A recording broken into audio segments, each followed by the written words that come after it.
Hey, what do you say, everybody? Happy Saturday. Thank you all for being here today.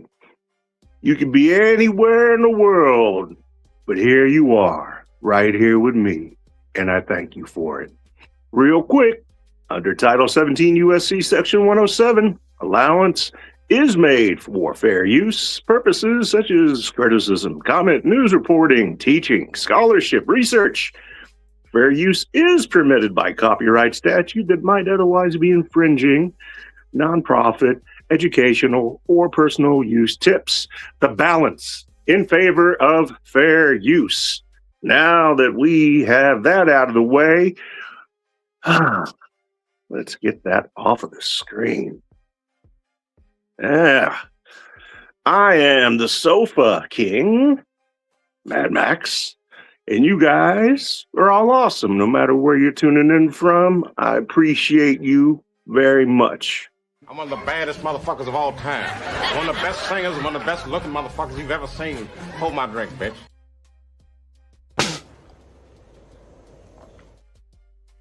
That's right. Just in case anybody forgot, I'm going to let you know.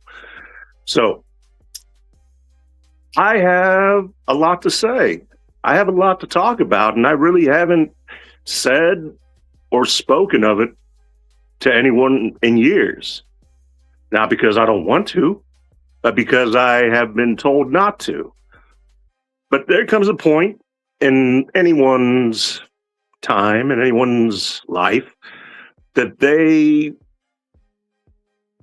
are at a crossroads.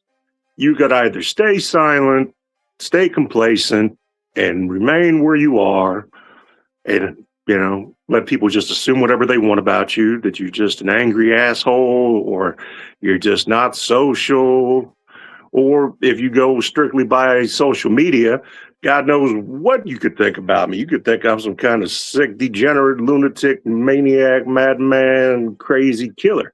I'm not, as far as you know, but I'm going to air everything out. I haven't done a live since probably, I think, May. And I was real good about doing the lives. I enjoy doing the lives because I enjoy interaction with other individuals, whether it be in person, whether it be, through social media, makes me no difference. Growing up, of course, my generation, we didn't have the technology that allowed individuals to communicate through social media. We had to do it old school, face to face. So being able to stand in front of a microphone, a camera, whatever, it's nothing new. It's not a big deal. So for me and my generation, those that are in their 50s, they very comfortable when it comes to being able to speak to somebody in person. And when it comes down to it, you should be comfortable speaking to anybody as well. There's nothing to it. We're all human beings. We're all the same species. We might look a little bit different, but we're really all the same, which is what makes us different. Isn't that something? So ironic, isn't it? The thing that gives us our own unique identity and personality is the one thing that we all have in common and brings us together. Some could call that empathy, but who knows? Who knows? The world's a big place. There's a lot of people in it, and nobody is going to meet them all, save for the Lord. And, you know, the Lord could see you at all times and any times. This is not going to be a crazy religious speech, I promise. But I'm saying that the Lord's always watching. He always knows what's going on, and he could see, more importantly, not so much you, but he could see inside your heart. So the Lord knows what your true intentions and what your true purposes are. You might not know what they are. I might not know what they are, but the Lord, make no mistake of it, the Lord knows. Ah. How do I start this? How do I start this? You know, if I go back to my original channel, which I have not linked to my current YouTube channel, the Russian Tea Room, you can find it now since YouTube put it back on, and it's got just under 500 followers or subscribers, whatever it is. It's called Mad Max's Big Balls Lifestyle. So you can check that out if you want to see some old clips of how the YouTube journey has gone, or the social media journey has gone. You could start there, and I need to link it to this one as well. That way, if anybody has any interest, this is when I still had all my sports cards and my collectibles, which I don't anymore, unless you consider tools and Second Amendment items collectibles. Then I got plenty of collectibles. So I guess we're all right. And real quick, later on, I will make this video because I do have, and clip this, the Walmart Rotary SDS hammer drill. And it's an SDS Plus. It's not an SDS Max, but you could always get adapters to make it a Max. So we'll go over that stuff later. I got it sitting in there. I haven't used it yet. The only thing I've done is charge the battery. But we'll get into that later. Aside from that, I came to the United States. I arrived here, touchdown in America, and I'll never forget the date, September 11th, 1981. Hard date to remember, right? No, nobody will ever forget that date. It didn't mean a whole lot to me until, you know, I'm saying it didn't mean a lot to me. It meant a lot to me, but it really didn't resonate as much as far as its impact on me by being able to be here, the greatest country on earth, until after what happened in September of 2001. And then it just blew me away that I happened to come to this same great country on this same great day 30 years ago. That would have been, you know, back in 2001, 30 years ago. So it's very amazing, and it's crazy how time flies, how quickly it goes. But I came to the United States. I was 4 years old, couldn't speak any English. I still, you know, I was a little kid, but I spoke Russian. I could still speak Russian. Я говорю по-русски, как я говорю по-английски, без проблем. Я могу читать, я могу писать. У меня плохой акцент, если ты меня слушаешь. Ну, я лучше понимаю, чем я говорю. I just said a bunch of stuff in Russian. If you don't speak Russian, don't worry about it. I was saying that I'm as fluent in Russian as I am in English, whether it be reading, writing, speaking, doesn't matter. I understand a whole lot better than I speak. And I say that because I have a very bad accent, because I've been here in America for so long that you would never even know I was Russian unless I told you I was Russian. So other Russians pick up on it real quick, and sometimes they give me a hard time about it, but not in a bad, malicious type of way. But anyway, New York, 1981, we're here. From New York, before we got to New York, the reason we got here in the first place was in the late 70s during the Carter administration.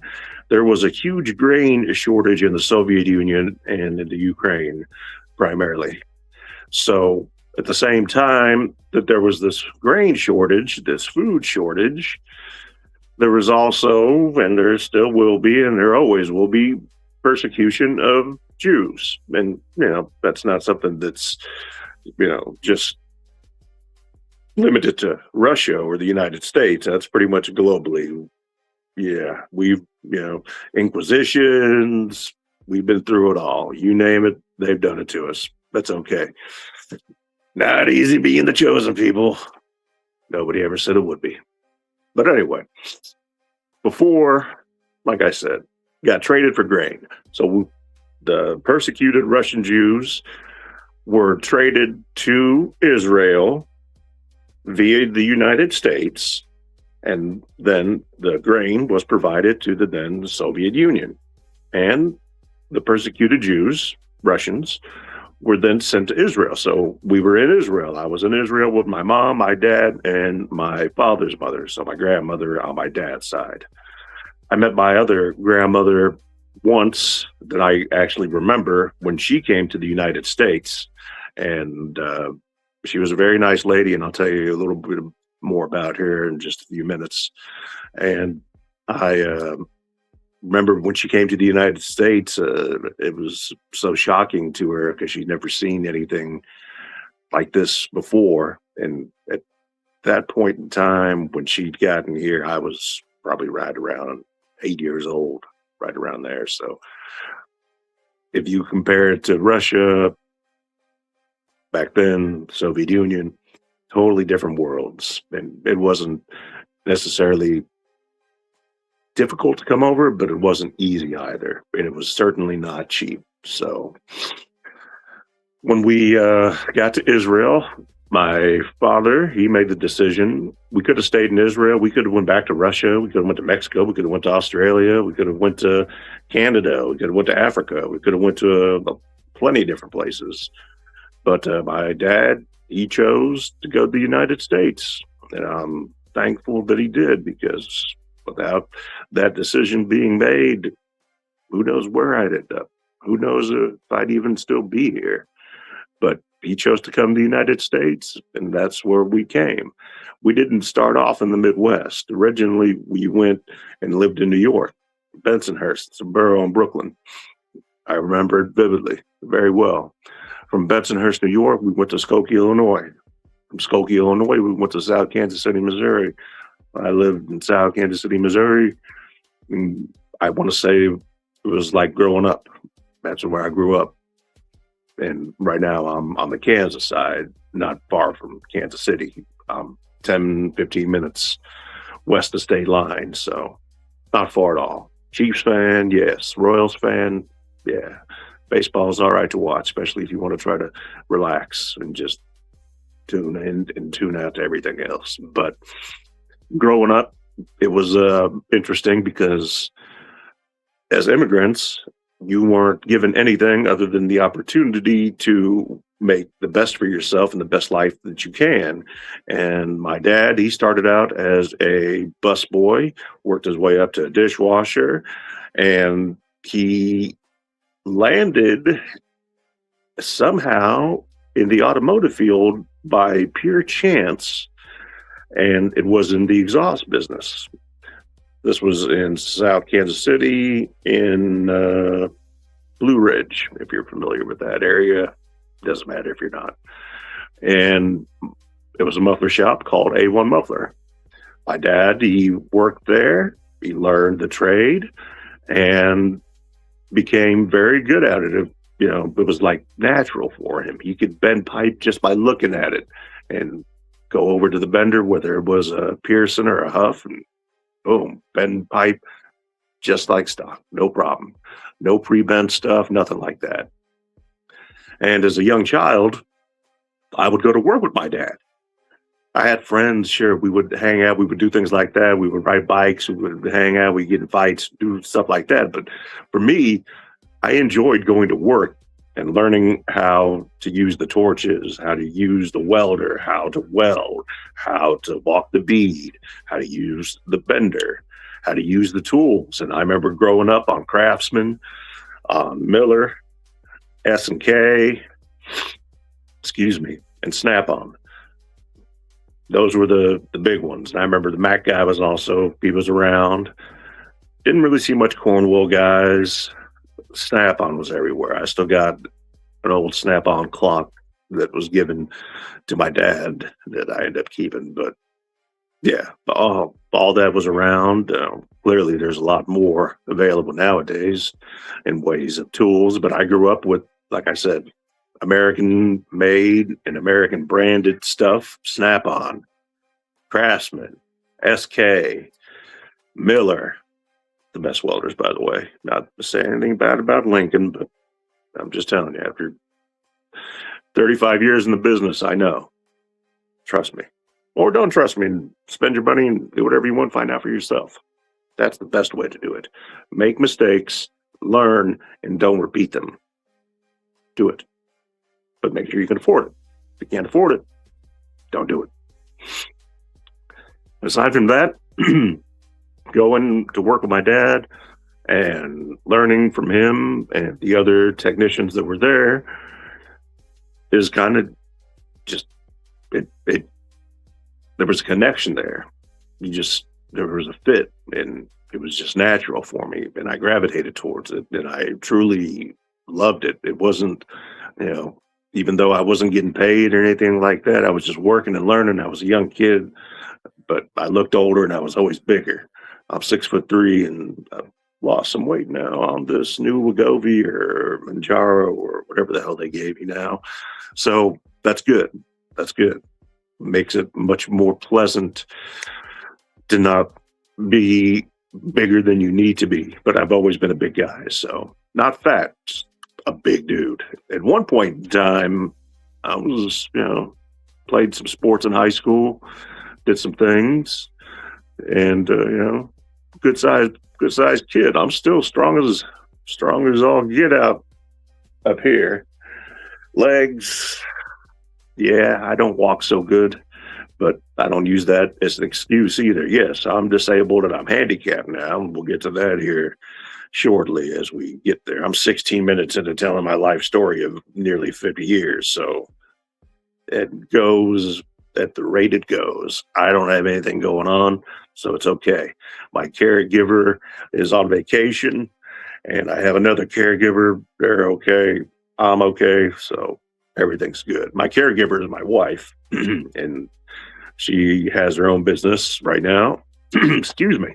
And I say vacation. It's a business trip. They're in Puerto Rico right now, and she's got an online clothing boutique with her and her partner, and they buy clothes. They got invited for this market they're having in Puerto Rico for a week, so that's where they are. But in the meantime, I've got my caregiver here as well, so I appreciate Marina very much for her help and her being able to take care of me while my wife is away. Kind of sucks to have to say that, but it's just the facts. I can't take care of myself like a regular person can anymore, and that's all right too. I'm grateful and thankful for it all the same. It's not easy, but that's okay. It could be a lot worse. That's not to minimize anything, but it could always be worse, no matter how you look at it. So anyway, we're still young kids, and there were four of us. We immigrated at the same time. There was a lot more than four of us, but four of us were real close. It was me, it was Roma, Felix, and Elia. Unfortunately, there's only three of us left because the fourth one passed away a little over a year and a half ago. Mind you, he was a millionaire, multimillionaire. All three of them are actually multimillionaires. Then there's my sorry ass. Anyway, it's not about money, but he was Felix, called him Fish. That was his nickname, Fish. If you've never seen the movie Amongst Friends, check it out. It's an old 90s movie, but it's a good one. It's kind of like a mild version of Goodfellas. Check it out, Amongst Friends. And another one you ought to check out, good movie from the 90s, very similar to Pulp Fiction, if you're into that kind of genre, Things to Do in Denver When You're Dead.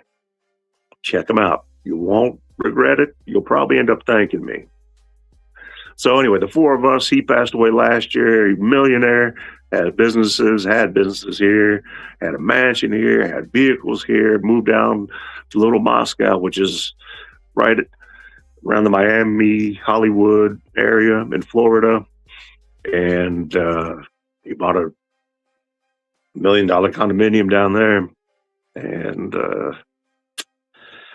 Unfortunately, he just couldn't put the bottle down. He couldn't put the fucking bottle down. No matter what he did, he couldn't put the bottle down. He tried, couldn't do it.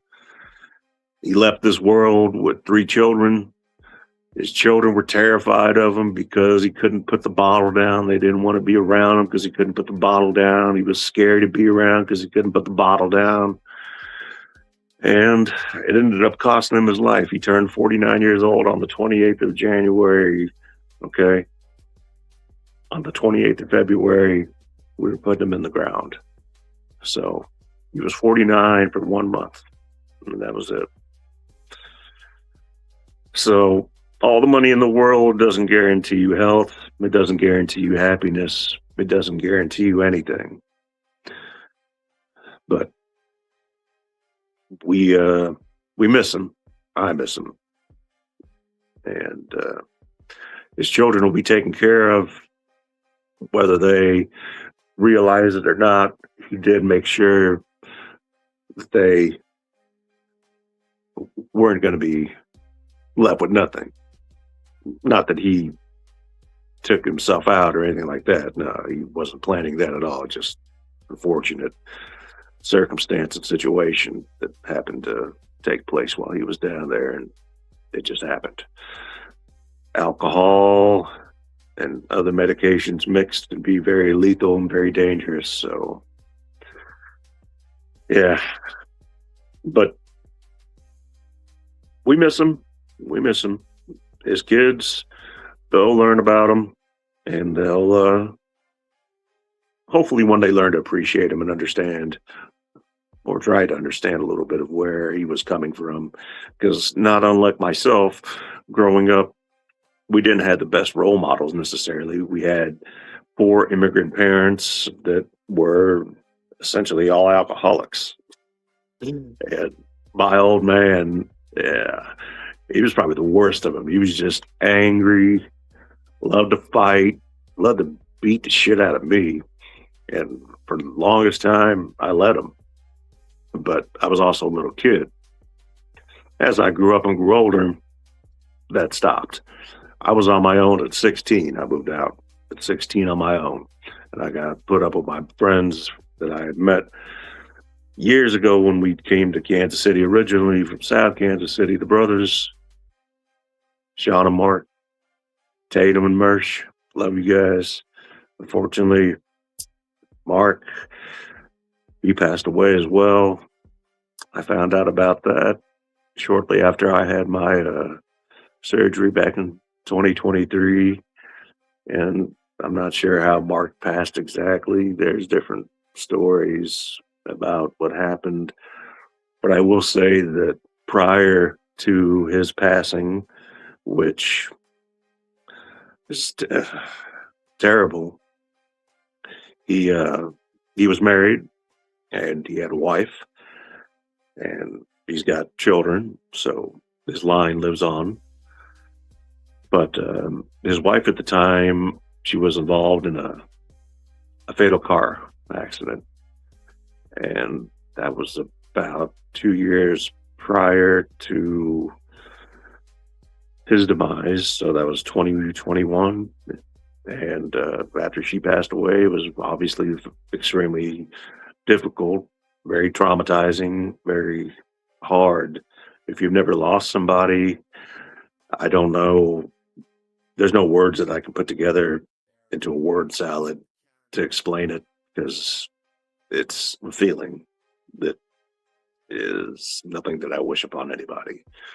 But Mark Tatum, may he rest in peace. And Sean Mershon, he's out in Vacaville right now. V-ville, baby, out in Cali. Love you, Sean. Love you.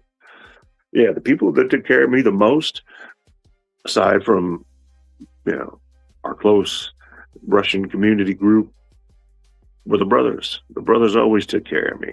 And I'll tell you why. It's because when we were immigrants and we were down here and we were in the ghetto, the kibbutz, whatever you want to call it, we all had one thing in common.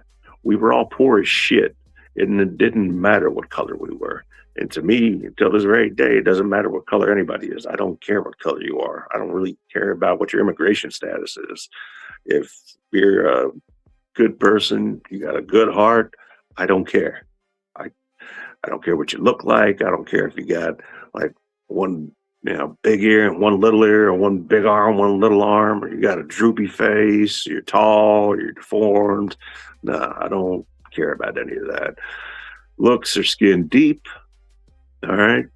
And I'm not vain when it comes to that or petty. I like to look for the good in people, just like I would like for the people to try to look for the good in me. And it's not always easy. Trust me. Trust me. Getting to school, whether it be elementary school, I did only have one elementary school, Pawnee Elementary. I remember that. And then after that, we moved. We went from Kansas City to Florida. Why a mechanic, an exhaust jockey decides to leave his business, uproot his family and his children, and move to Florida is beyond me, but he did it and opened up a barbecue restaurant, which he knows fucking nothing about. So the barbecue restaurant failed within a year, and we're bleeding money out. Sorry, he's bleeding money out. I think I'm 12 years old at this time, and I'm still working. So I've been working since I was like 6 years old. Started out in a fucking exhaust shop. Now I'm in a barbecue restaurant in Florida. And from the barbecue restaurant fiasco in Florida, we stayed in Florida and still have some good friends that I talk to. And if you're watching and listening, what's up? Love you guys. Eddie, Paige, Sean, there's Jeff. There's some good folks that I met and I still keep in touch with. So nothing but good things to say. Florida, started going, I went to South Seminole Middle School, and then I went to Rock Lake Middle School, then I went to Lake Brantley High School. So I went to 3 schools in Florida. From Florida, we moved up to Atlanta, Georgia. In Atlanta, we lived in Norcross. I lived right off of Jimmy Carter Boulevard on Quails Lake Village Lane. I remember this, I'm telling you, it's crazy. And I loved Atlanta. And it was right before the big lick in 96. So everything was growing exponentially. It was so crazy. It was so big. Atlanta was huge. A lot bigger than Kansas City was, a lot bigger than Orlando was, which is where we lived in Florida. I lived in Orlando. I lived in Castleberry. I lived in Altamont Springs. And I lived in Longwood. And then Norcross is where I was in Georgia. And we were there for a couple years. And what did my dad do? He opened up an exhaust shop. How did it do? It did great. What was I doing? I went to school and got in trouble continuously, nonstop, my entire life. And I got big into paintball, huge into paintball. I actually not only worked with my dad, still went to school, go with him over the weekends, but I do paintball, and I got really big into paintball. Some shorts that I made a while back, you could see a bunch of my paintball stuff, and I sold all my paintball stuff here a few months back. Yeah, I sold it all to a younger gentleman that was getting into it with his friends and his buddies, and I said, here you go. Sold him all my stuff, and he called me actually probably about a month ago and told me how much fun he was having with it, and they'd set up a course outside and they've got land. So I'm glad that he's doing well and that equipment is being used instead of just sitting in a box doing nothing.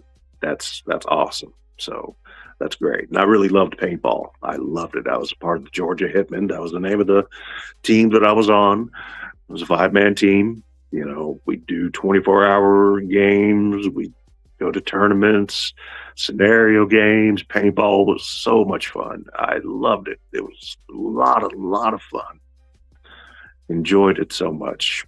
I did. And I actually worked there at the Splat Zone as well for Keith Wagner. And I don't remember Randy's last name, but Keith and Randy. two good guys. I don't know if the place is still there. It was right off of Jimmy Carter Boulevard, right next to Bally's. Bally's is fitness place. It wasn't a fitness place. It was a gym. I don't know if it was still there or not, but yeah, good times. Good times. After that, we ended up moving back to Kansas City, and this would have been in 1994, right around there, 94. And when I get back to Kansas City, it's like a big family reunion. Got the posse's back together after being separated for 6 years or however long it was being down south. And we're back together, we're reuniting. And when I was in Florida, they'd come visit me down there and I would come up here. So it's not like for 6 years we hadn't seen each other. We'd travel back and forth and stay with one another, et cetera. So we'd always be in contact. Telephone calls, of course. This was before cell phones, so we had to do it old school on, the landlines. So, but didn't make any difference. It was, best friends talking to one another and, staying connected and then, reuniting. So that was really great. That was really great. And we got back to Kansas City. I was in high school. The first high school I went to out here, I was 10th grader, 11th grader, Shawnee Mission South. So I'm on my second high school in my third state, because in Atlanta, I went to Meadow Creek High School. And I played ball there. And in Florida, I went to Rock Lake, and then I went to Lake Brantley High School, played football there as well. So I played football in Florida, I played football in Georgia, and then got to Kansas City, and it was football season was out. And honestly, I started getting into some other things that I'd gotten into while I was down south, and brought back with me here and kind of implemented into my daily routine and regimen in life. I'm not going to get into too many specifics. Excuse me as I take a drink.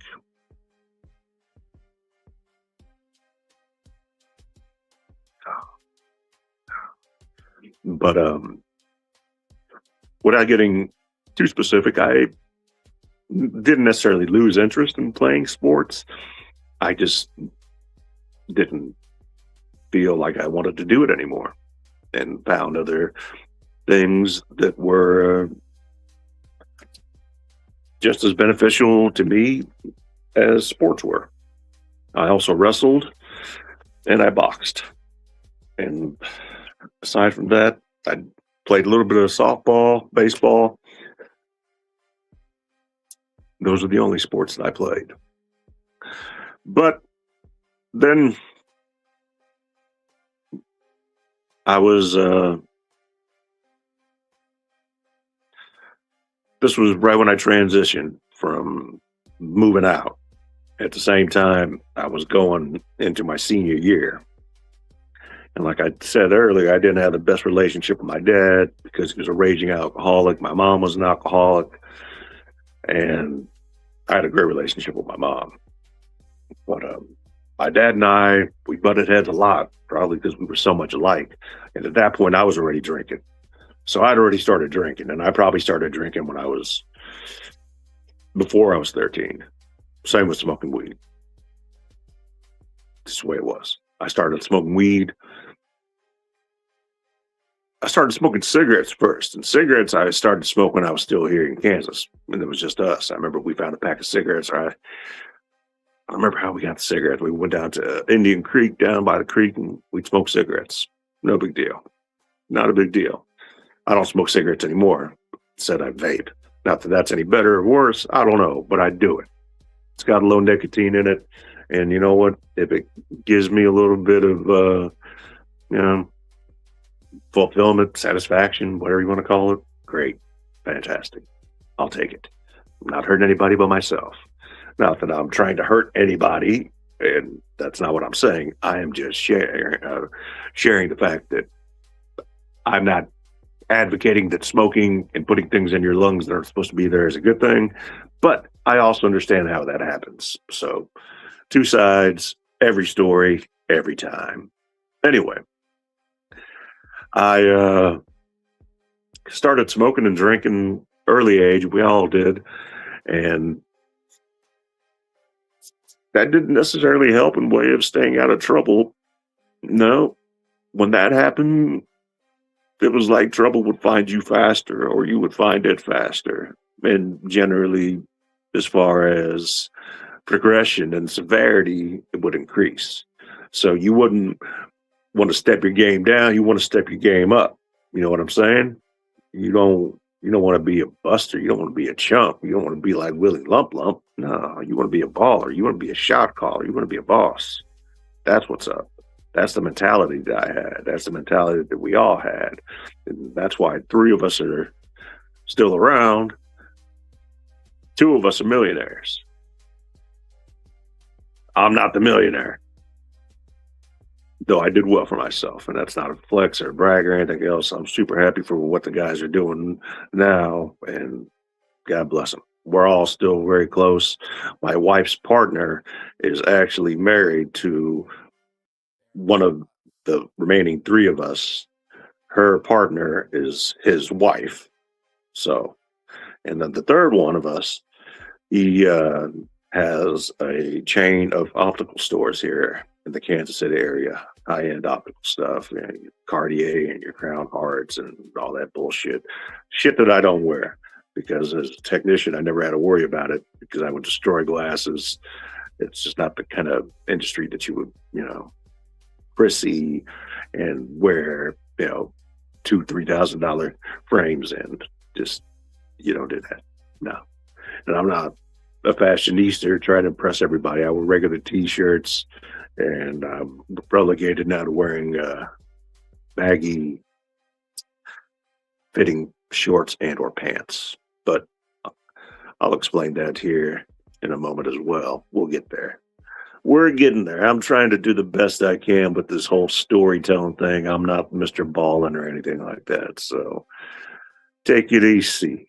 All right. Take it easy. But anyway, so where was I? Oh, all right. So three of us left high school. We get done with that. I'm now at a transition point of graduating high school, living on my own with my boy Tony, along with staying with Mark and Sean in South Kansas City. And I remember this like it was yesterday. I was not the best student, and I was a little older. My dad, he decided that when I was in elementary school, that because I couldn't speak or understand English as well as the other children, that I should be held back so I could learn more. And they somehow talked him into doing that. And they held me back in kindergarten. So I had to go through kindergarten twice. Stupid shit. At that point, I thought my English was pretty good. I thought I was all right, but somehow they were able to convince my dad that no, he still needs a little bit of refinement. He needs a little more help. He still has to go through this. And now we got this new ESP or ESL, English for Speakers of Other Language program that just came out. So we're going to put him in that to help him and da da da da da. So I did kindergarten twice. Then I did fourth grade twice. Not because of poor performance or bad grades. They said that same stupid shit and he bought it again. Held him back because he's not quite where he needs to be, yet he's smarter than every other motherfucker in the class. But he's got great grades. So why would you want to hold me back because you don't think that my comprehension, understanding, and retention of the English language is not adequate? Anyway, that hurt bad because now I look like I'm stupid or maybe retarded because I keep getting held back because people are saying that my vocabulary isn't up to par, and my speech isn't where it should be. Same with my comprehension, but the same thing didn't reflect on my marks or grades, whatever they're called nowadays. And I brought that up. I was always, mm, I'm not going to bite my tongue for anybody, and I don't answer to anyone. And that's on everything. I swear to the Lord. I answered the Lord and the Lord only.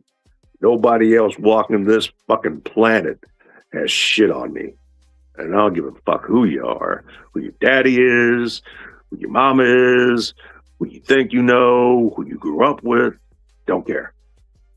I answer to nobody. Anyway, gotta have that mentality. When you grow up tough, you grow up on your own, and you gotta stand on your own dick. That's the kind of mentality you gotta have. You got to have that killer instinct. It's not something that is going to be taught. It's something that you either have or you don't have. It's not about alpha male. It's nothing like that. It's just simple constitution, how you were brought up, how you were raised, and what you've gone through, what you witnessed, what you've experienced, what you've lived through. Anyway, so 16 years old. Sorry, 16 years old. No. 19 years old, senior, me, okay? It's December 15th, 1995. I go into school early to make up some tests because I didn't like going to school a whole lot. I would rather skip school and go do other shit like, I don't know, fuck with women. I knew women. I loved women. I don't fuck around on my wife and married 19 years, nothing like that. Back then, shit, trying to get some pussy was kind of the name of the game. I mean, shit, do whatever you can to get yourself into some pussy. I'm not saying anything bad. I'm not talking about, forcing your way into pussy, nothing like that. I'm just saying you got to be smooth. You got to be able to, you can laugh your way into some pussy. You can drink your way into some pussy. You can do a lot of things, none of which are going to be wrong or illegal or unwanted advances, nothing like that. I never did any of that kind of shit. No. But I was more worried about doing that, and I had things to do during the day that were, more important than a bunch of fucking bullshit at school that I wasn't interested in.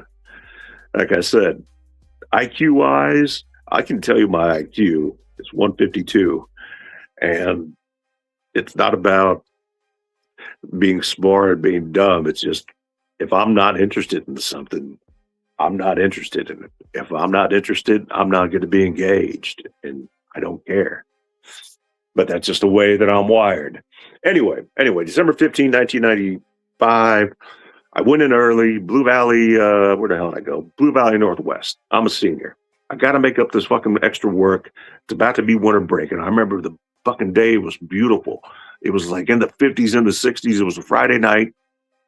It was going to be a Friday night. We had plans. We had a hotel. Back in the day, we used to get tellies, hotel rooms. So we used to have hotel parties. That was what we did. Or we'd fuck up somebody's house, one of the two. Anyway, we could have gone to my place with Mark and Sean, which we did plenty of times. But at the same time, Mark went to UMKC, and he was going to be a doctor. He actually got the highest scholarship in his high school's history. And I believe that still stands to this day. And he went to Center High School in South Kansas City. Mark Tatum. God bless him. Anyway, December 15th, going early, get these tests bang out. My mom and dad, they lived down the street, so I was going to stop by. My stomach was hurting a little bit. I needed to take a shit, and I didn't like shit in public places, and still don't. So I was going to run down the street to my mom and dad's house and take care of business and have plenty of time and go back to school.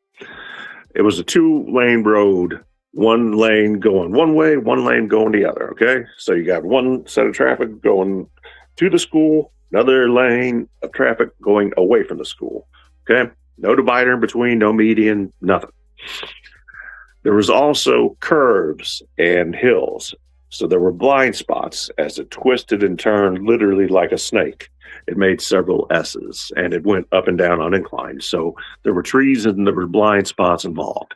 I pull out of the school parking lot to go back to the house, well, my parents' house, and the other lane that's going to school is starting to get backed up with people, faculty, kids, whatever, going to school and starting their day. I'm going back to the house to take shit and whatever else, and then head back to the house. So you just have to excuse the barking of the dog. Here, quick fact for you: dogs never get tired of barking. Not my rules. It's just a fact. Dogs never get tired of barking. And if there's a dog barking, that means my daughter's probably home. Let's see if I'm right. And I'll tell you the rest of the story. Oh, we're only 45 minutes into it. Shit. We got shit. I'm 19 years old right now. Going on 50. Yeah, we still got like 30 years to cover, but it gets good, I promise. And then it gets real good about where I ended up and how I ended up here. Anyway, I'm driving home to my parents' house, taking this shit, and then going back to school. All right. I'm turning and I can't see anything that's in front of me because this is covered with cars and it's a turn. So my view is obstructed, but I'm not speeding. I got my seatbelt on and I was driving my 1988 Honda Accord LX 4-door golden color that I bought for my dad. That was my first car. Mine. I bought it. Not given, bought. Anyway, I'm going, and the last thing that I remember is bang! I was hit head on by a 1-ton Dodge dually that had crossed over into my lane to try to pass some of the cars that were going slower. So hey, little sweetie, how are you? How was everything at the sleepover? Good. Sure. I can do a screen time passcode. Excuse me, everybody. I take care of my daughter. Doing a live, little sweetie. I haven't done a live in a little while. Screen time passcode. It's a secret. All day? Okay. We enter another one. What? 2 screen time passcodes at one time? All day. All day? Okay. There you go. Thank you. You're welcome, sweetie. I already took, Merv's. He's fine. Okay, bye. Love you too, little sweetie. All right, I'm back, gang.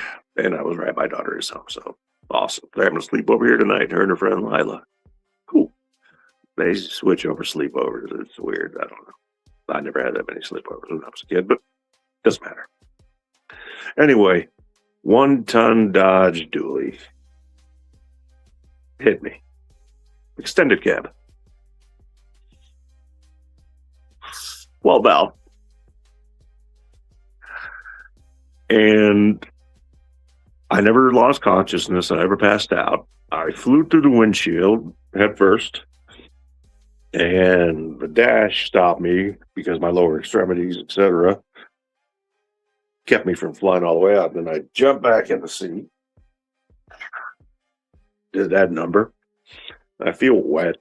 Don't know why. I look at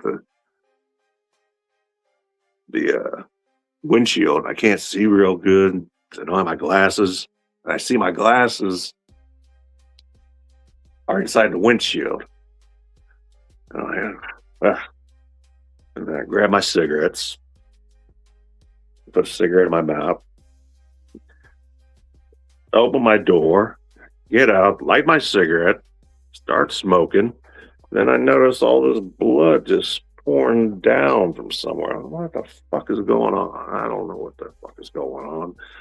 Next thing I know, I got people running up to me from all directions, shocked and horrified at blood pouring all over the place and me just sitting out here smoking a cigarette. They took the cigarette away from me, threw it on the ground, told me to calm down and relax, and help was on the way. I'm like, I am calm and relaxed. What the fuck did you do to the cigarette? Give me that shit. They gave me back my cigarette, and then the ambulance came. They put me in the ambulance and took me to the hospital. The hospital they took me to was Overland Park Regional Medical Center. And that's going to play a part here in just a few moments anyway. They do some surgeries on me. They reconstruct my face. I was, I'll have to find the pictures. My face didn't look like this. My shit was all fucked up. And I was all fucked up, period. So, but I recovered after, some time and some surgeries, some procedures. And here's the kicker. At 19 years old, all right, graduation is in May. I missed from December 15th until I was able to function until February. Okay. I missed all that. I made up the work and May comes. All right. And I stayed with my parents. They helped take care of me. I wasn't going to put that burden on anybody else.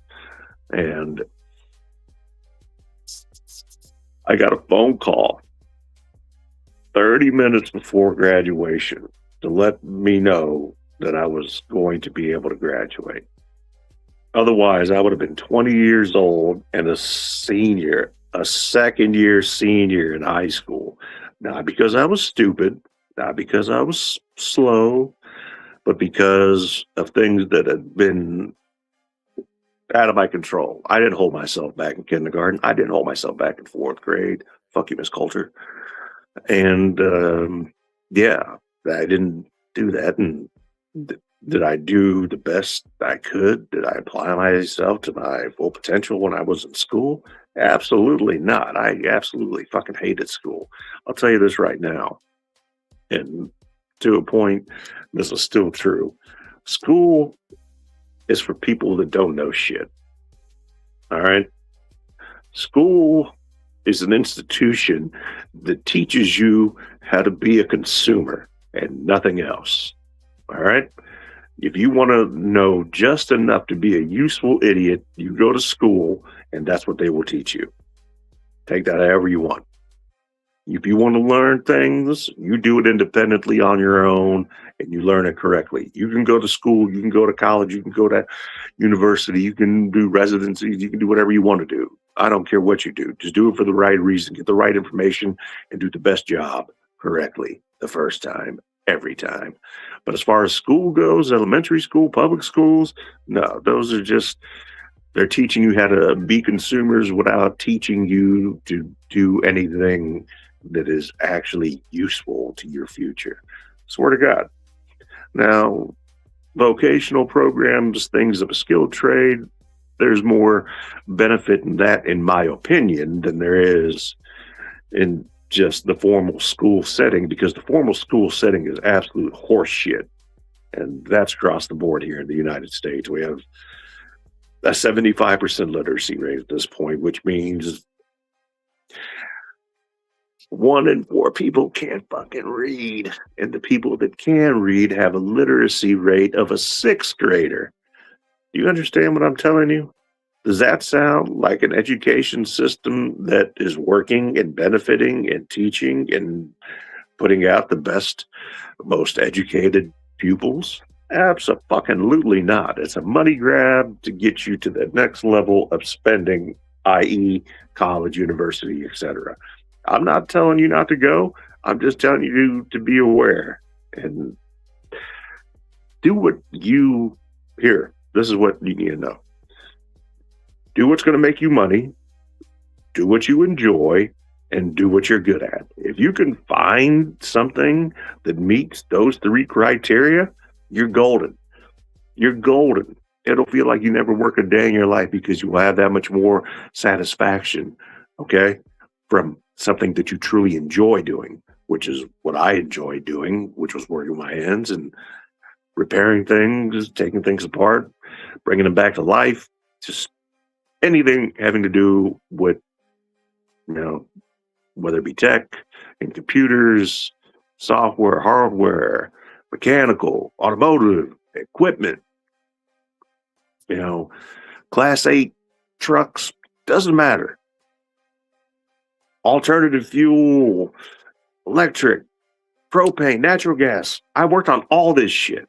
And I've used a variety of fucking tools over the course of 35 years. I'm telling you that I've got a pretty solid resume. Anyway, so I graduated. Fucking finally graduated, and I'd always been working. I've never not worked.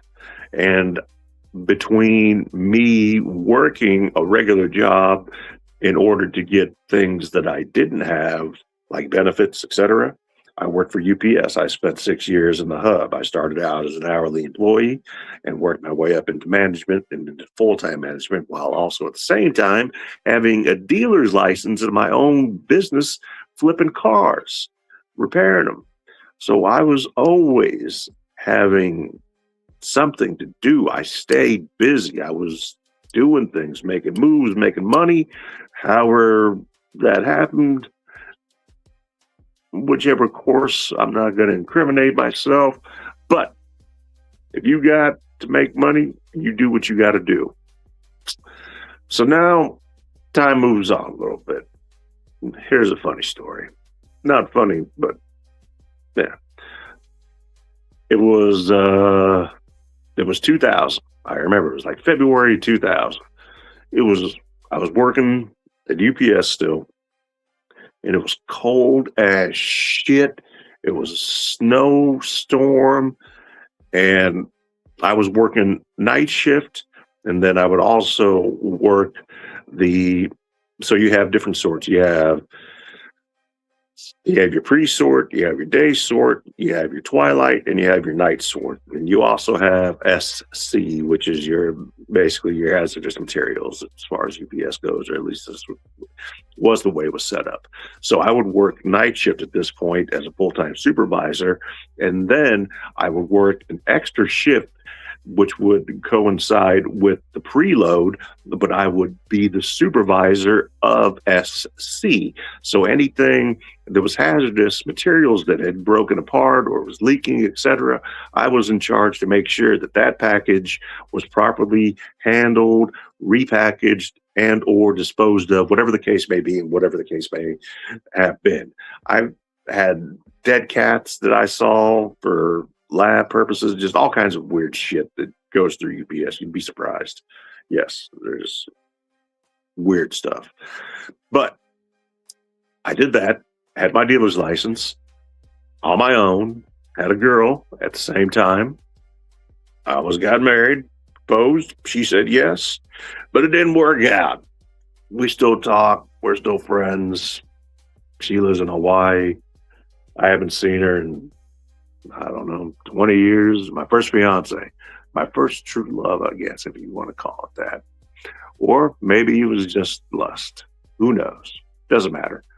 I'm with the person I'm supposed to be with, and that's all I know, and I have no complaints. And you will never hear me complain about my wife or my family, unless they do some stupid shit, and then I'm like, hey, fuck that.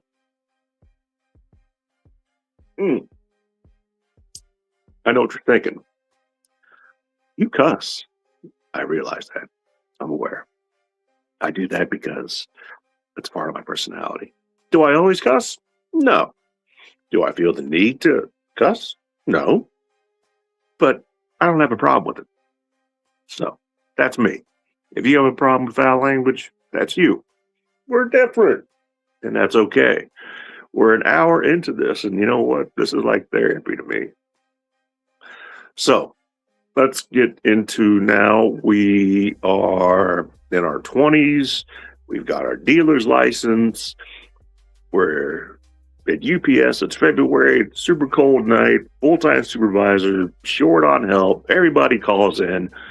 Packages are coming down the belts. Shit's jamming up because there's not enough people to load the trucks versus people that are unloading the trucks. It's a lot faster to unload a truck than it is to load a truck and build walls properly in a trailer, weight distribution balance, etc. There's ways to do it properly. And if you don't do it properly, then you're setting somebody, including yourself, up for failure and potential injuries, accidents, and God forbid death if you don't do the shit right. Anyway, so I'm doing everything and anything possible to keep my belts on and running. Okay. And as management in UPS in Kansas, there's union. So there's union stewards. You can be union. You don't have to be union, but if you're union, you're union. And I got union stewards here on every shift, and they're watching me work and they're filing grievances. And I'm like, listen, you can file all the grievances you want, but the point is, I'm not trying to stay here all fucking night loading boxes, freezing my ass off with no help while other people are over here suffering. And this is not the way I'm doing it. So you want to go ahead and file a grievance against me? Great. Do whatever you got to do. I'm getting this shit done one way or the other. And that's the, forward leading, get in there with your people and get the shit done attitude that you have to have. Get it done. Don't make excuses. Don't sit here and tell me why you can't do it. Get it done. Make it happen. And that's exactly what I did. I worked. I don't care if you file grievances against me or not. I'm getting shit done. I'm responsible for these packages, for these people, for their safety, for these packages getting to the right place. And I'm not going to have it looked like Kosovo there for a while because I'm so short staffed. I'm working and I'm running not only my 3 areas, but I'm also watching other belts. And belts are, you got like green belt, you got white belt, you got blue belt, you got yellow belt, purple belt. So there are different sections that go to different areas that have different destinations. So when you're shorthanded in the hub, nothing stops flowing. Everything needs to continue to move. And that's why sometimes when you don't get your package delivered on time, that's why. Because there's not enough people. And a lot of times, simply because, and it's nothing bad against the union. I got nothing bad to say against the union. I was in the union for 4 years before I had went into management. The reason that I went into management because management was doing such a shitty job of making the workplace safe, enjoyable, and someplace that you wanted to be, that, I wanted to make a difference, and I did make a difference. Now, fast forward a little bit back to this cold February night. I'm shorthanded. Everybody's shorthanded. Place is a mess. It's already 3 a.m. We're still 2 hours behind, and I haven't even gotten to SC yet. My belts are jammed up, and I had to shut them down. That same night, for whatever reason, the big wig of the company, his name was Chuck Emery. I'll never forget his name. And I didn't know who he was, and I didn't give a shit because, as far as I know, he was just some asshole that's on a platform watching me work my ass off so he can make his money. Anyway, so I'm up there. I'm breaking, jams in the belts and the chutes. I'm over here loading trailers. I'm up there jumping up the ladders to sort packages. I'm doing everything I did as an hourly employee while I'm in management full time. And I have no problem with that because it's a team effort. We got to get this done and we have to work together in order to accomplish this goal. I don't give a shit if you file grievances against me or not. I don't care if you sit here like an asshole and just watch me work so you can get paid. It doesn't change the fact that this shit has to get done now. You can either be a part of the solution and help, or you can continue to be a useless fuck and stand there and watch me work. Choice is yours. I'm making my decision. Now, as I'm working and I have a union steward watching me, I also have this Chuck Emery asshole who's high up, and he just happened to be there. and he sees me working, and I grab a box that had broken open, and it was full of porn magazines, and it spilled all over the belt. So I had to shut down the belt and put the shit back together, all this porn. I swear to God, I don't remember what it was. Penthouse, Playboy, Hustler, I don't know what the fuck it was. Just a bunch of porn. Broken box, it all just fell out. I can get this shit up. I'm not trying to destroy any of it because obviously somebody paid for this shit. And, I'm not trying to fuck up their porn. Got my gloves on because not my thing. Not my thing. Anyway. And they're watching me. And I get this mess cleaned up. I get things going on. Belts get turned back on. And then I go back down, ground level, and I hear a whistle. And I look up. And it's the sort manager. His name was Mitch. And it's this Chuck Emery guy. And they do this. I said, like that. So a few minutes later, I walk up to Smalls, which is another section of UPS, which is your smaller packages, which is why it's called Smalls. It's a smaller sorting, your smaller packages, etc. Anyway, I go up there. And Mitch says, "What are you doing?" I said, "You called me up here. I figured you wanted something." And he introduced Chuck Emery. I said, "Hey, how you doing?" And then I said, "I don't mean to be rude, but I've got a lot going on down here. We're shorthanded. We've got to get this stuff done. We're 2 hours behind already, and I need to be able to get to SC to make sure that gets buttoned up before Day Sort and Twilight get in. So I've got things to do because these packages are also meant to be delivered, et cetera, et cetera." And as I'm explaining all this, they're not listening to me. They've already got their mind made up and they know what to do. They want to make an example out of me because of what I said. And what I said was simple. I said, unless you plan on getting in there with your fucking suit and loading these fucking trailers, leave me the fuck alone. And I was politely asked to go home. I said, fuck. Mind you, though, this happened at the very end of my sort. So once things finally settle down, we get caught up. And they'd watch me do all this work and everything else. And the union stewards are there and they're fucking watching me work. And these assholes are watching me work. Get everything caught up and done. And like I said, go home. I'm like, all right. So I go home. And I was a little confused. A little pissed off, but I'm like, whatever. I've been employee of the month in this motherfucker for the last 3 months in a row. I'm one of the best fucking soups they got.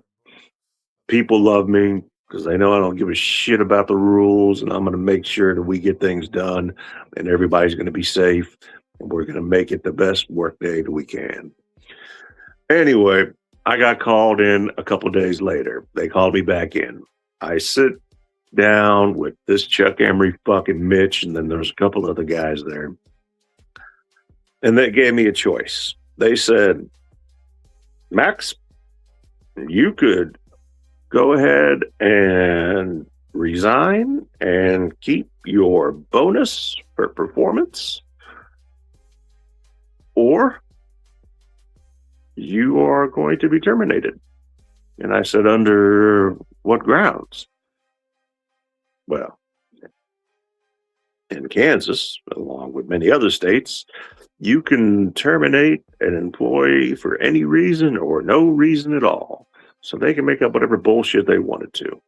Basically, they didn't like me getting in somebody else's face, regardless of what his stature or status was or how high he is in the company. I don't give a shit. If I got a job to do, it's getting done. It's getting done right. And it's not going to be at the cost or expense of anybody's health or safety. Okay? Very simple. 3 rules. I will never ask you to do something illegal, immoral, or unsafe, or something that I myself have not done or would not do. Period. That's across the board, and I've always been that way for 50 years. That's never going to change, ever. So I was forced to resign. I got my bonus, I got my check, and they said, in 7 years, if you want to come back, there might be a spot for you. This is going to come into play again. So now I'm out of. I'm done with UPS at this point.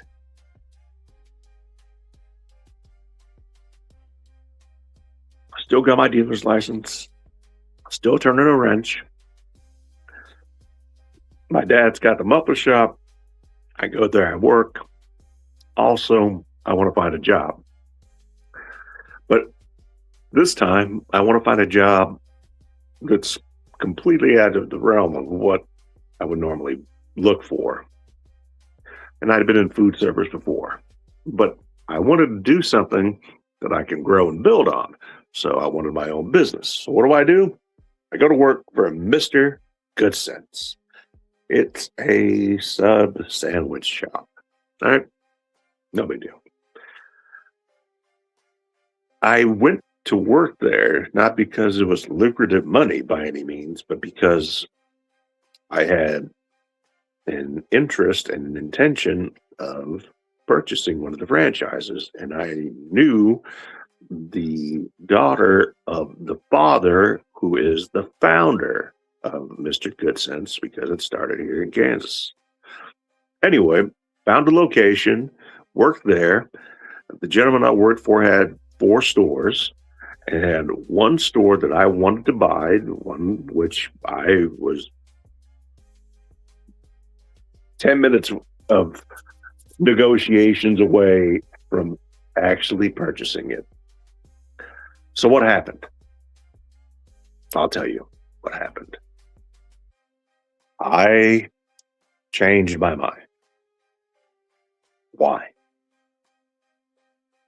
Because I thought, and I still believe, that there's more to life than just making money and doing something. And making sandwiches and pasta wasn't fulfilling. As much as I love to cook and use my hands, using the spatula and using the ratchet aren't the same thing. But I enjoyed the money very much, and I backed out of the Good Sense. I backed out of it, and I'm glad I did, because that same Good Sense that I wanted to buy, it failed. Would it have failed if I had bought it? I have no idea. But the business model that they had structured and what they required as far as buying into the Good Sense name and their brand, you had to abide by their rules. And that's just something that I didn't know. Not the way that I wanted to operate. So didn't work out. Good sandwiches.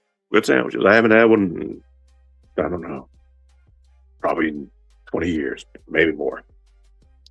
But yeah, Good Sense. So that was that. Now, I had some jobs here and there. I had, always was in automotive. Believe it or not, I'm really good at automotive. I'm really good with my hands. I'm not bragging. I'm telling you the truth.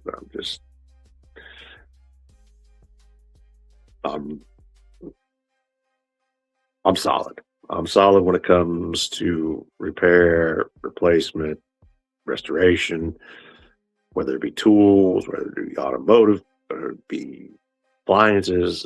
It makes no difference. It's something that comes natural with me, because I would say from my early age of working with my hands in the automotive industry and tinkering with things throughout my life is really just,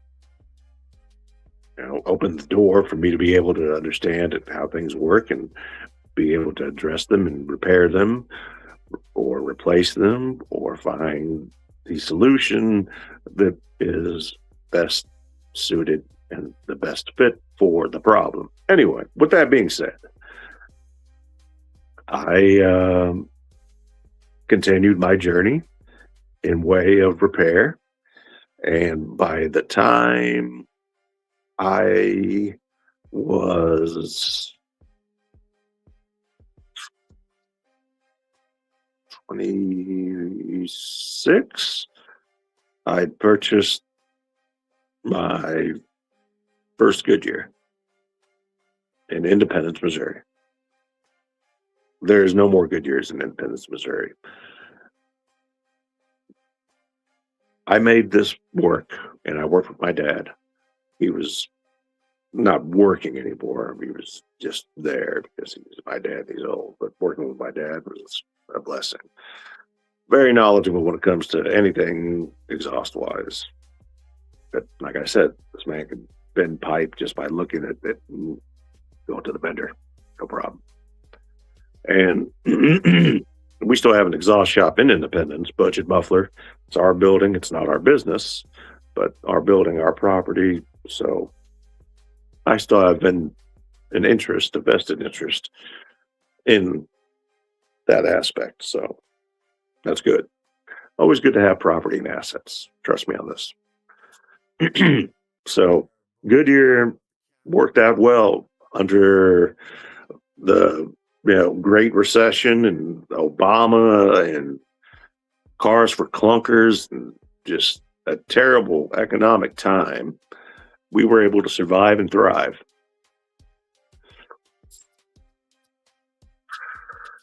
And then at the end of 2010, an individual that I worked with originally at the Goodyear that I had purchased from the individual that I worked for, I was a manager for him, and there was another manager, and he had another store. The owner's name was Russell Hunt. He's big into race cars now. I think his son's big into race cars now. He might even be professional. He was super good.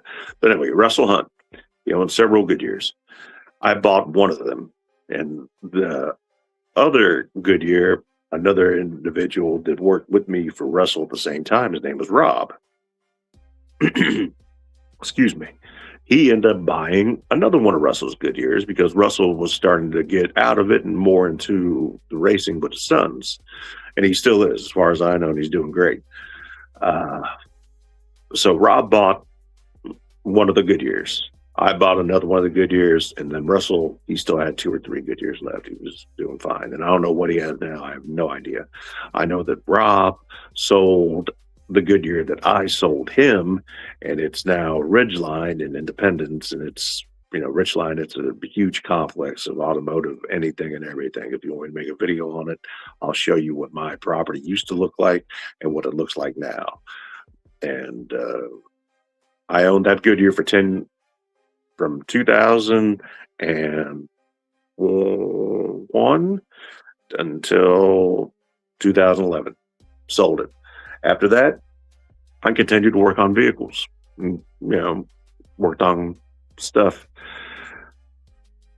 primarily out of the house because at that point I didn't have a physical location. So then I get a physical location again, 15,000 square foot building that nobody occupied before, and put in lifts, and these are all things that if you know how to do it, you can do it. You can have the right tools, right equipment, right knowledge. You can put in your own lifts. I put 2-post lifts in. I put 4-post lifts in, alignment lifts, and no accidents, no failures, no problems. So in 2014, I was on my last business, and I didn't know it at the time, but my wife was pregnant, my daughter. Yeah, that little guy was just in here. So I had a choice to make at that point in time because family is first and always will be a priority. That's never going to change, and it never should change. And what I decided to do is I had two choices. I could either continue to stay at the business, which is like a second family. You're married to it. You got to make sure that everything is running the way it should, because nobody's going to take care of your business, your assets, your stuff like you are. I was working with my brother. I brought him in. And unfortunately, my brother's interests and my interests didn't necessarily align. Though we have like minded interests, his lack of experience in the field, and he's 10 years my junior and had a completely different upbringing than me.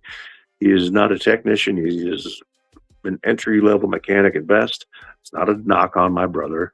He's awesome. He works for banks. He's been in finance his entire professional career. Anyway, so while I am trying to be good husband, new father to second child, I'm letting my business run by my brother and employees while checking in. And unfortunately, absentee owner is not the way things work. It's just not conducive, and it simply won't work out, because nobody's going to treat your business like it's their own and take care of it as well as you will. It's just not going to happen. I'm sorry, but it's true. And it's not a knock against my brother. I don't blame him. It's not his fault that things didn't go the way we did, or they did. But I ended up selling everything. I sold all my lifts. I sold all my tools. I sold everything. That was the first time that I sold everything. The second time, I bought everything back.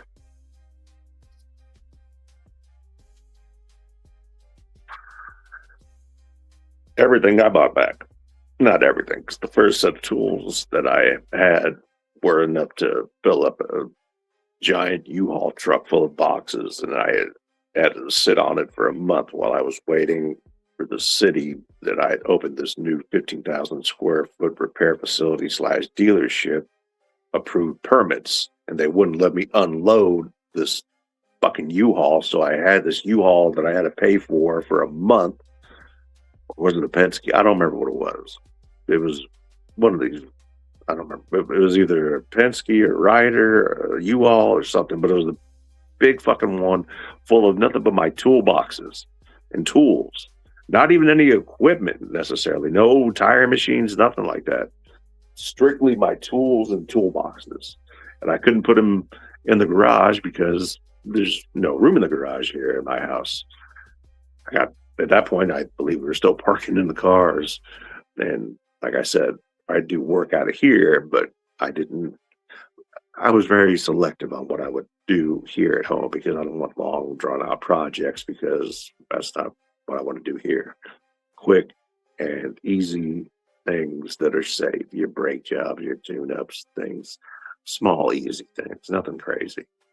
Anyway, so after my daughter's born, you can say I retired again and helped raise my daughter. And I enjoyed it. It was awesome, because I'd missed out on that with my son, because I was traveling back and forth, different states, doing hot shots, picking up cars, dropping off cars, just making moves, making money. And that's just what I had to do in order to sustain, maintain, and get ahead and stay ahead. It was just a part of, the hustle, the grind. That's what it takes.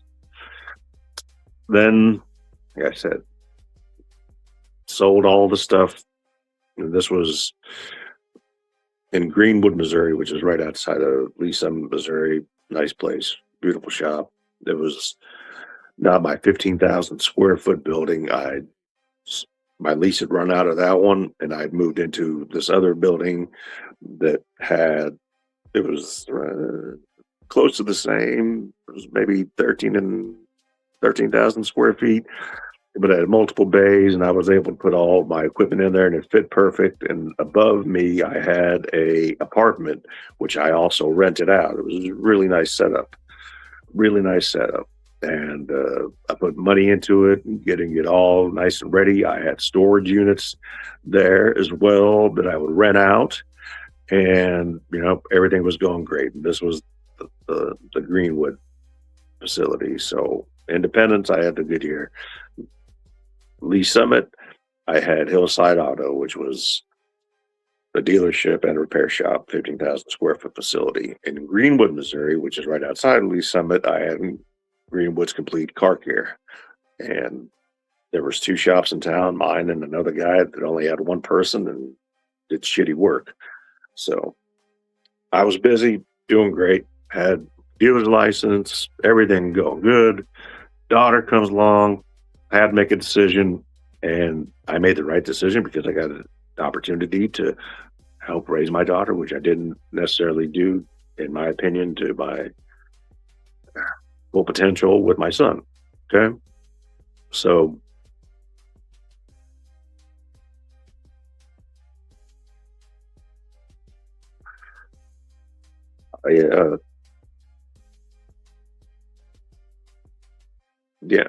I sold everything, and then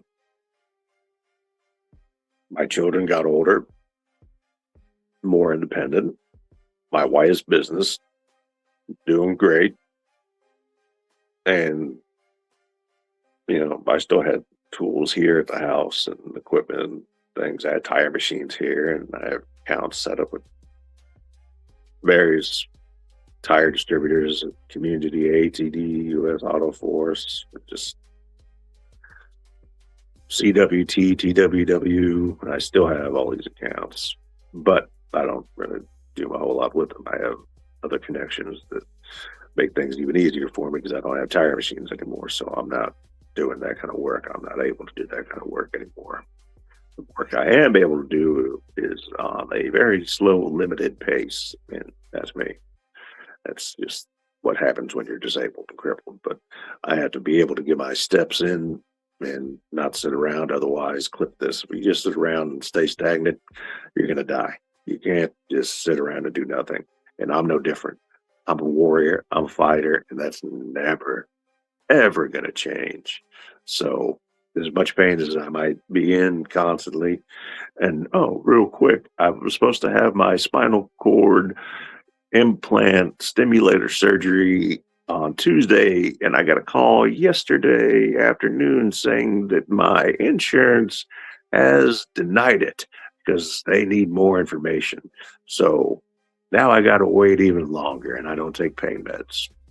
So that really kind of pissed me off, but I thought I'd share that real quick while it was still fresh in my head. Anyway, raising my daughter. Now kids are older. I'm coming out of retirement again. How was I able to be retired multiple times? Because I was smart and made wise choices and decisions with my finances, plain and simple. And I made good money because I did great work. And when I came out of retirement, the third time, this was COVID. And I was an essential worker. I was doing small engine stuff, was doing side stuff, and still had my dealer's license. Did small engine, a couple of different places. And then I had a choice. I had a choice of going to Tesla. I had a choice of going to Rivian. I had a choice of going to not Freightliner, not Western Star, but another large trucking company. Fuck them. You know what? Peterbilt. That's who I worked for. That's where I got hurt. And what happened? I'll tell you exactly what happened. I'll just get to the bread and butter of it because this shit pisses me off to this very day so bad that I've had to suffer for fucking years, going on 4 years for this bullshit. You don't want to know what happened to me? I'll tell you what happened to me. Clip this. as I was working for Peterbilt, never missing a day of work, never calling in, never being late, and being a 95% efficient employee, I was hurt on the job while I was working on a semi truck. I was doing a radiator. And because this billion-dollar company has so much money, they don't invest any of it in the infrastructure of their shop. So no lifts, nothing, no modern equipment. The equipment they got is shit, and half of it was broken. They were adding on another part of the building while I was there in 2022 to 2023, and that had not been built yet. They had absolute garbage as far as equipment, garbage as far as management, and it is not and was not a safe place to work. And I should have known better. And I work safe. I wore my knee pads. I bend correctly. I do everything I'm supposed to do. I've been doing this for 35 years. I'm not a rookie, and it's not the first time that I worked on large equipment. So I'm working on semi trucks. I'm working the weekend shift. All right. I'm making great money. I'm working on 2 vehicles at one time, both on opposite sides of the shop. And when I say shop, this is a huge facility. You're taking 18,000 steps a day, easy, all day long. A lot of it's inefficient because of the way it's ran. And what happened was I was dressing a radiator, getting ready to cage it, which is basically replacing a radiator in a semi truck. It's inside of a cage, and you take out the radiator, you take out the cage, you install a new radiator, dress it, put it back in the cage, and then install it back in the asset, which is what the semi trucks are referred to. Now, I don't have a cool story to tell you because I just don't. I bent over and bent down on the ground because there's no other place to work. Everything was built up. There's no lifts. Every table had shit all over it. Not like there's a lot of tables. Trash cans are overflowing. There's only 4 people that work this shift. I got a camera above me, another camera over here. So I'm on camera. I bend down and my knee, and I'm down on the ground for 10 minutes, maybe more. I don't remember exactly how long I was on the ground for, but I was in excruciating fucking pain. And I continued working. I finished the day. The next, day, by the time that had come, the next day had come around, I was supposed to go into work. And I called in for the first time ever because my knee had swelled up to 3 times the size of my regular knee, of what it should have been. And I'm in extreme pain. And I call in and, I did come up there simply because I'd made a promise to an employee that was leaving. His name was Wayne. And I promised him I would give him one of my code readers. So I went up there. I did not work, but I kept a promise to a friend and coworker that I would bring him this code reader so he could have it with him on his way back to Alabama, which is where he was heading back home to. That's where Wayne was from. Wayne's awesome. One of my favorite people that I've met there, and I still have a lot of good contacts and friends from Peterbilt. So I have no beef with any employees and nothing like that, but I have beef, not threat. And you know what? I got to get this off my chest because holding this in for years has been killing me inside and outside. It's degraded my health, mentally, physically, etc. And here in just a second, if I can, let's see if it'll let me add. Give me 1 second. I don't know if you guys can see me or not, but I'm going to show you something. I don't know. You might have seen it before.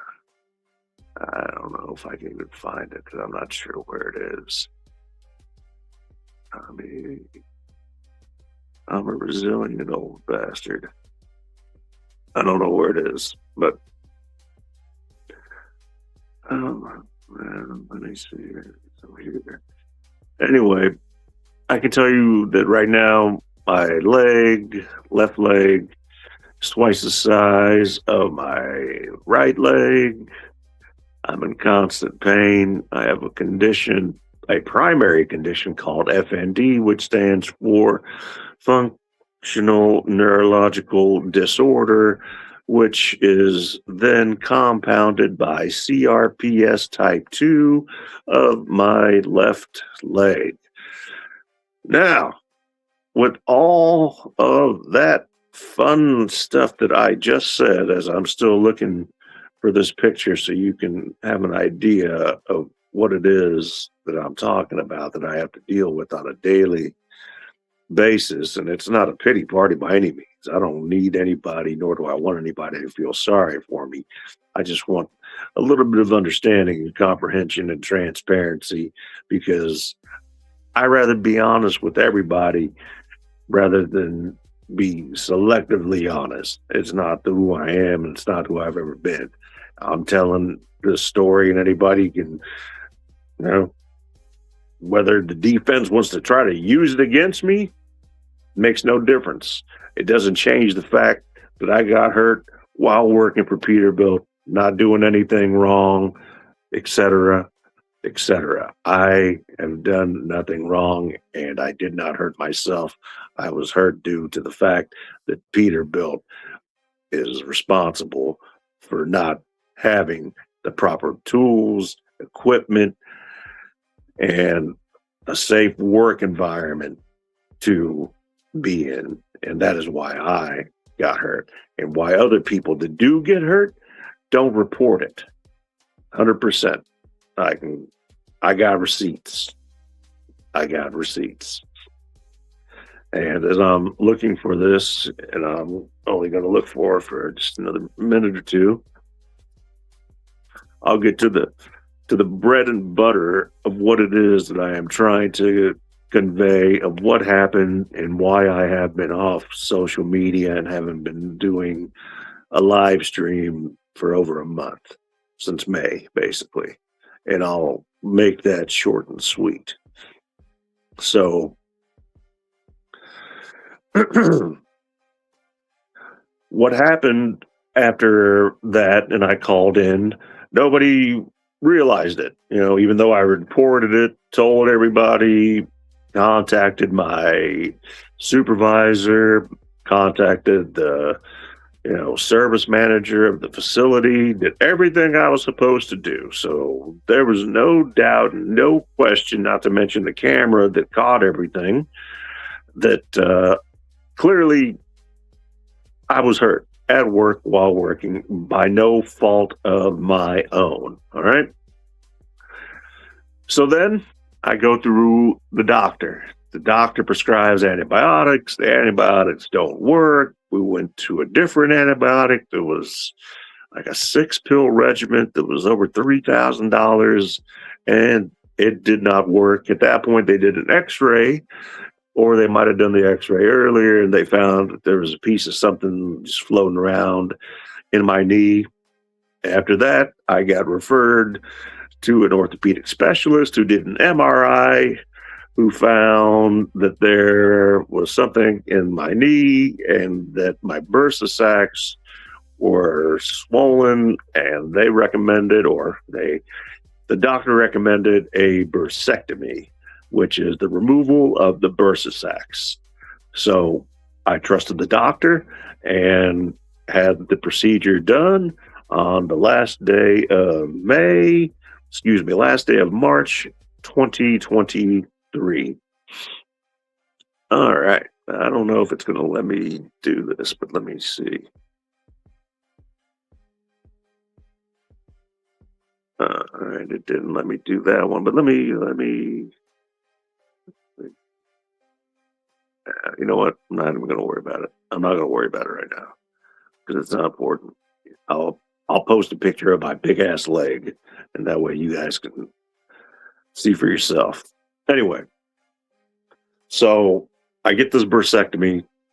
Within a couple weeks, I'm back at the doctor because I'm in more pain now than I was before, and my leg is getting bigger and bigger. It ripped the stitches out.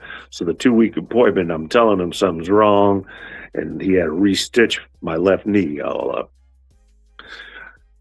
2 weeks after that, I'm in the hospital because my knee is hurting so bad. My leg is hurting so bad. It's going up to my stomach. And I go to the emergency room. They keep me there for a number of days. They can't figure out what's going on with me, but they relate it to the knee. And they're not sure. They told me to follow up with my primary. I follow up the primary. She asked me how my physical therapy is going. I'm like, what physical therapy? She freaks out. She's like, you're not going to physical therapy, la, la, la, la, la. And so she called the doctor who did the surgery, chews his ass. Next thing you know, I'm going to physical therapy. I'm going to physical therapy, but I can't do physical therapy because there's something not right with my left knee. And the physical therapists recognize it. The doctor, except for the one who did the surgery, recognizes it. And they tell him, I tell him, I go in there, I show him my leg. It's twice the size of what it should be, and he totally just ignores it. And then he sends me off to various specialists and different doctors who all prod at me, poke at me, do different tests to try to figure out what's going on. I had one doctor that molested me in front of my dad. I don't want to talk about that story, though. And then while all this is going on, and I got all this shit going on with my leg that nobody could figure out, Peterbilt, no good motherfuckers, you know what they do? They fire me. When?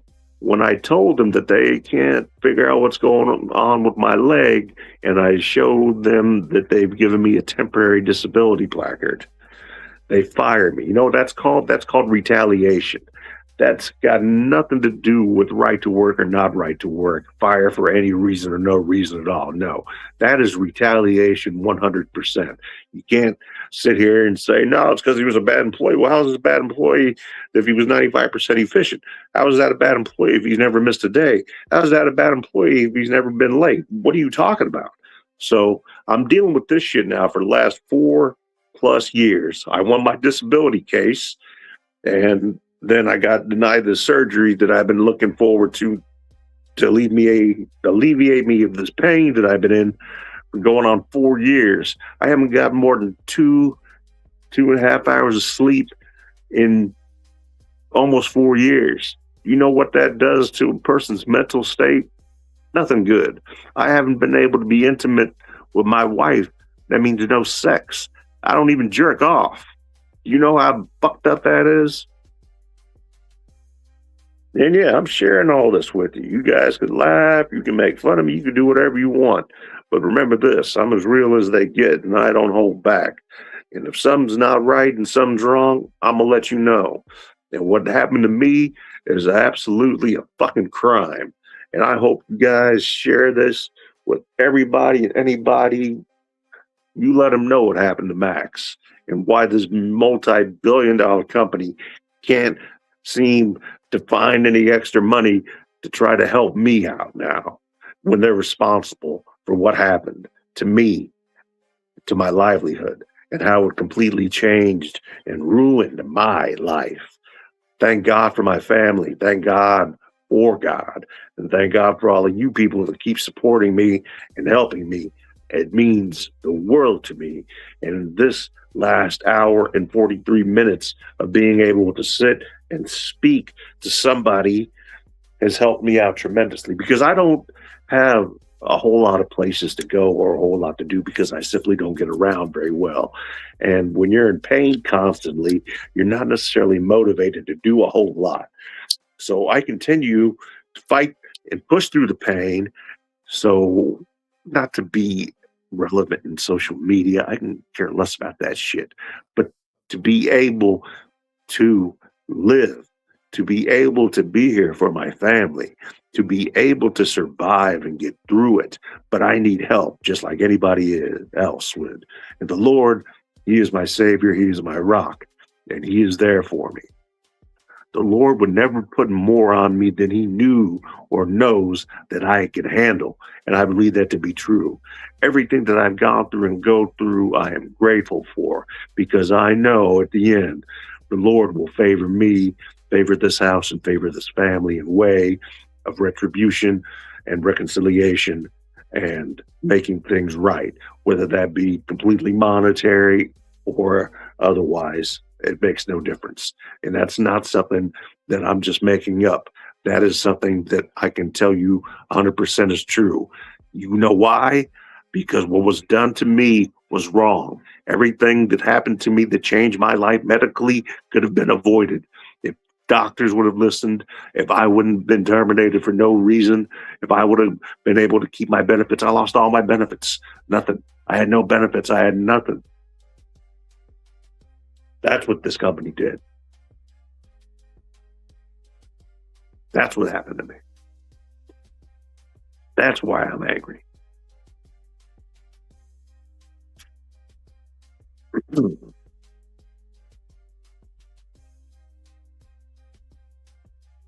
lot of people don't get that personal that I've seen on any social media platform. There again, I don't sit here and surf social media all day long. It's been over a month. And you know why it's been over a month?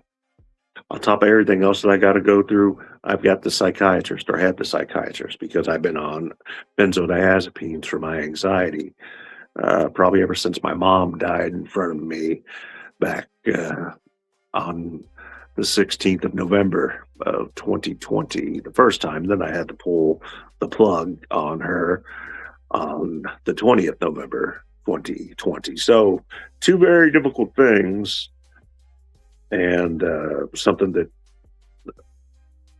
ever since then, I just when you see, I'm no stranger to death. I'm no stranger to seeing corpses. I'm not a stranger to violence. I've seen things that I'm not going to talk about. But not a lot of people have seen their mother die in front of them and then have to make a call to take them off of life support because there's no chance of them ever coming out of it. That is where May started. My psychiatrist at the time decided that it would be a good idea to taper me off of my benzodiazepines, which I take 2 milligrams of Xanax a day. He thought it because his one-size-fits-all approach of medical care, going against CWA B guidelines, which is the clinical guidelines of withdrawal symptoms for it could be alcohol, it could be heroin, it could be benzodiazepines, it could be methamphetamines, different scales for different things. But when you taper down, you generally do it in very small increments. You don't half dose, okay? You go by 10, 15, maybe 20%, and you do it for no set amount of time. It's just until you reach your optimal level. Now, after being on a benzodiazepine from my original care provider, who also fired me for no good reason other than the fact that she didn't want to be involved in this in between legal shit of doctors not listening and molesting me and not doing their job and doing everything they can to fuck me and not do me right. She fired me. Not the first time I've been fired by a doctor at this point. Anyway, she was my primary care for 2 decades, and she basically wrote me a John Deere letter. Dear John letter. Just never referenced. Anyway, doesn't matter. So, yeah, that's what I got. I got a company that shit on me after using me up and refuses to take any accountability going into nearly 4 years. But I feel that at this point in time, with overwhelming evidence in my favor, this should be wrapping up soon. It was 3 months ago that I got evaluated by an impartial party that the defense paid for, which I don't see how that's impartial, but whatever. Maybe he doesn't know where the money's coming from. And that was 3 months ago. The judge, I hope, uses her best judgment and sees through all the bullshit and realizes that I have been done wrong and gives me what I deserve. And when I say I deserve it, I do deserve it. 100%. Absolutely. I've never asked for shit, but I know when something's wrong and when it needs to be righted. And this is that. So with that said,